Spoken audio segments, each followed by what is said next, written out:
부동산 PF에 대한 이야기 계속해서 나오고 있잖아요. 그러면서 말입니다. 부동산 PF 대출을 많이 해준 이 제2금융권 중에서도 캐피탈사에 대한 어떤 불안감이 점점 커지고 있습니다.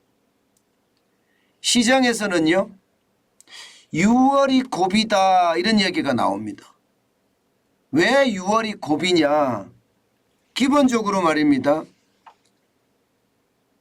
이 여신에 대한 만기가 6월에 많이 돌아온다는 이야기예요. 예. PF 대출에 대한 여신 만기도 돌아오지만 브릿지론이라고 해서요.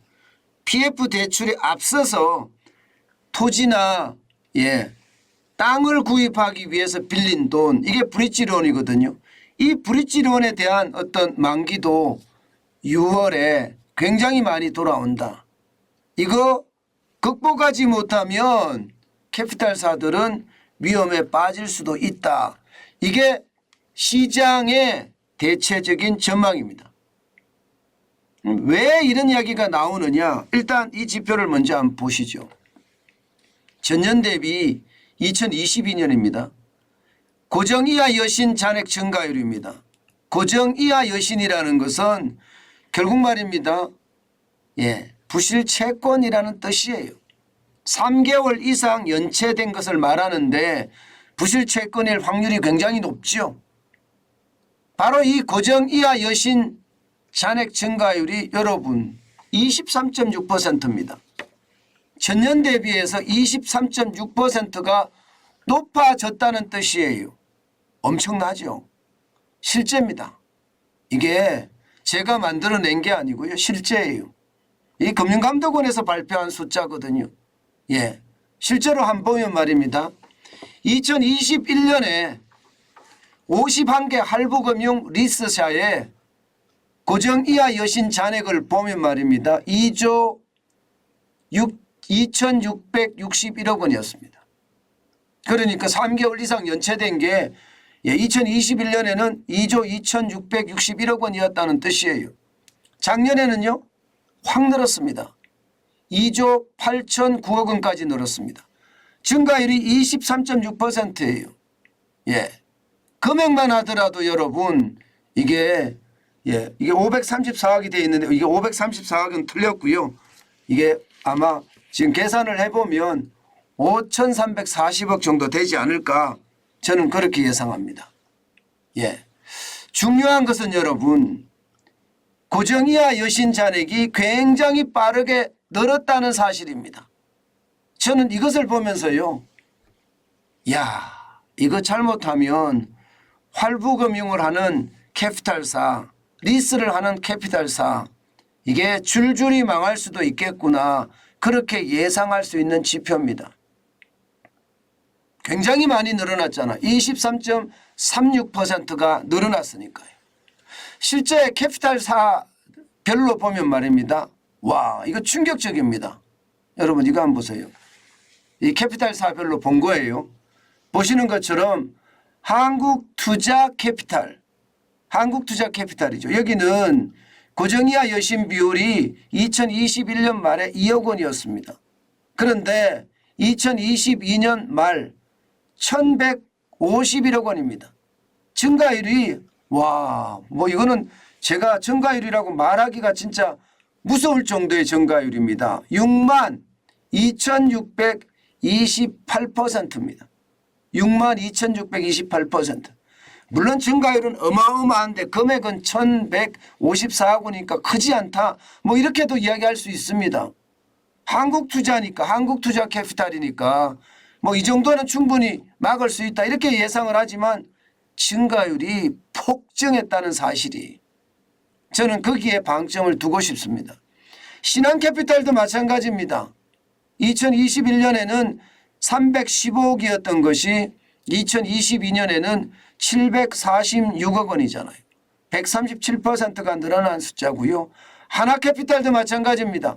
587억이 974억 66%가 늘어났고요. 산흥캐피탈은 181억이 259억 43%가 늘어났습니다. KB캐피탈은요 2,075억 원에서 2,947억 원 42%가 늘어났습니다. 굉장히 많이 늘어났죠. 지금 보시는 것처럼 캐피탈사들의 하나같이 고정 이하 여신 비율이 굉장히 늘어난 거예요. 게다가 말입니다. 캐피탈사들의 소속을 보면 KB죠. KB캐피탈은 KB죠. 산업캐피탈은 산업은행이라는 뜻이에요. 하나캐피탈은 하나은행, 신한캐피탈은 신한은행, 한국투자캐피탈은 한국투자 금융그룹이라는 뜻이거든요. 이렇게 잘 나가고 대형인 기업의 금융계열사 이런 데가 지금 굉장히 나쁘다 이렇게 이야기할 수가 있는 겁니다. 여러분 캐피탈사가 생각했던 것보다가 상황이 나쁘다 이렇게 이야기할 수가 있는 겁니다. 제가 제2금융권이 참 어렵다고 말씀을 많이 드려왔습니다. 그중에서도 저축은행하고 캐피탈사 여기가 굉장히 어려울 거다 하는 예측 진짜 많이 했잖아요. 그런데 실질적으로 이게 부실채권이 계속 늘어난다는 것은요. 결국 위기 속으로 점점 빨려 들어간다 그렇게 이해할 수가 있는 대목입니다. 실제로 말입니다. 이 캐피탈사가 이렇게까지 악순환의 고리에 빠지게 된 것은요. 제2금융권에 대한 부동산 PF 규제가 느슨하기 때문입니다. 캐피탈사는요. 여신성 자산의 30%를 부동산에 투자할 수가 있습니다. 그러니까 쉽게 말하면 저축은행은 자기 자본의 20% 최대 100억 원까지 하는 것에 비하면 캐피탈사 30%는요. 그만큼 규제가 느슨하다 이렇게 이야기할 수 있는 거죠. 그러니까 캐피탈사는 부동산 PF를 많이 해줬고요. 그 바람에 크고 작은 부동산 사업장, 건설 현장이 지금 무너지니까 그에 대한 충격을 받을 수 있다는 뜻입니다. 게다가 부동산 전체에 대한 익스포즈, 지금 캐피탈사는 27조 1천억 원이나 됩니다. 여신 전문 금융회사가 바로 캐피탈사거든요. 이게 27조 1천억 원이에요. 이게 만만치 않다는 이야기고요. 여신금융 전문 금융회사가 보증을 쓴 금액도 2천억 정도 더 있습니다. 보증 쓴 것까지 따지면 27조 3천억 원이 될 텐데 괜찮을까요? 이게 말입니다. 가장 중요한 것은요. 금액도 금액이지만 경기도 문제고요. 여기에 따르는 어떤 부실이 더 증가하는 것도 문제입니다. 제일 심각하게 문제는 금액이 크죠. 27조 1천억 원에 이 채권 보증까지 하면 27조 3천억 원이 된다는 숫자도 높고요. 여기에다가 지금 저축은행이나 혹은 여신전문금융기관이 투자한 사업장들 분양이 그렇게 썩 잘 일어나지 않습니다. 일반적으로 캐피탈사나 저축은행은 이자율이 높기 때문에요. 아무래도 사업장 중에서도 지방사업장 비중이 많을 수밖에 없습니다. 지금 현재 지방사업장은 어떻습니까? 미분양이 계속 늘어나죠. 그중에서도 가장 심각한 것은요. 땅을 사놓고 특파기를 제대로 못 들어간 곳이에요. 왜냐하면요. 땅은 사서 이제 특파기 가면서 브릿지 론이 말입니다. 본 PF라고 이야기하는 프로젝트 파이낸싱을 해야 하는데 사실 이거를 안 해주고 있거든요. 본 PF로 들어가면 분양이 안 되면 그냥 독박을 쓰게 돼 있으니까 상황이 나빠진다고 이야기할 수가 있습니다.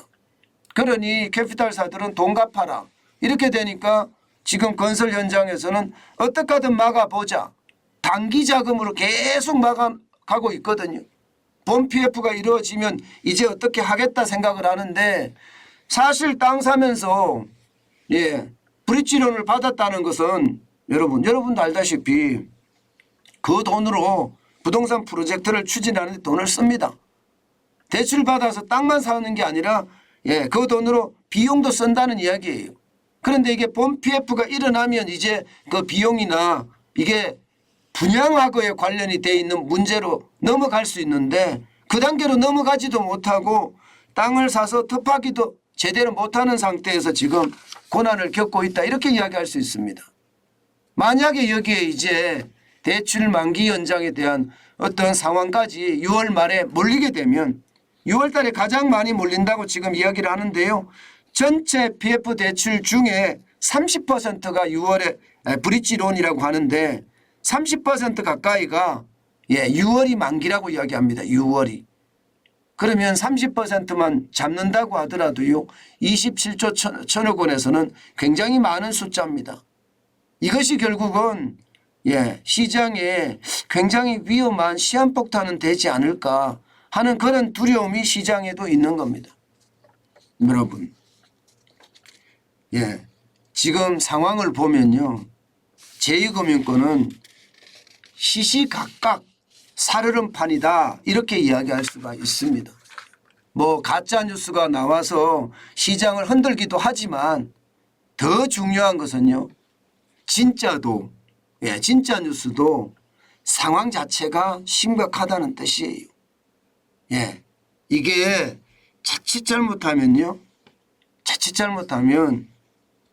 이게 쥐레라는 게 하나가 터지면 연쇄적으로 터질 수 있잖아요. 그죠? 그런 연쇄적인 어떤 폭발이 날까 사실은 굉장히 두렵기도 합니다. 뭐 시장에서는요. 캐피탈사의 금액이 얼마 안 되니까 그나마 뭐 충분히 넘어갈 수가 있어 이런 의견도 있습니다. 그렇지만 캐피탈사만 문제가 아니잖아요. 저축은행, 상호금융, 증권사까지 심지어 보험사까지도 문제가 될 수 있으니 이게 한꺼번에 닥쳤을 때 과연 감당할 수 있을까 하는 그런 두려움 반드시 있습니다. 제가 여러분들에게 다시 한번 말씀을 드리는데요. 돈은요. 절대로 한 곳에다가 예치해 두면 안 됩니다. 여러 금융기관을 통해서 예금자 보호 한도가 5천만 원이잖아요. 이자까지 포함하면 한 4,700만 원 정도 될 겁니다. 이 정도의 금액은 괜찮지만 나머지는 좀 탄탄한 쉽게 말하면 BIS 자기자본 비율도 8%로 훨씬 초과하는 그러면서 부실채권 비율은 3%보다 훨씬 낮은 여기에다가 유동성 비율이 100%가 넘는 그런 금융권을 이용하시는 게 저는 좋겠다. 다시 한번 말씀 올립니다.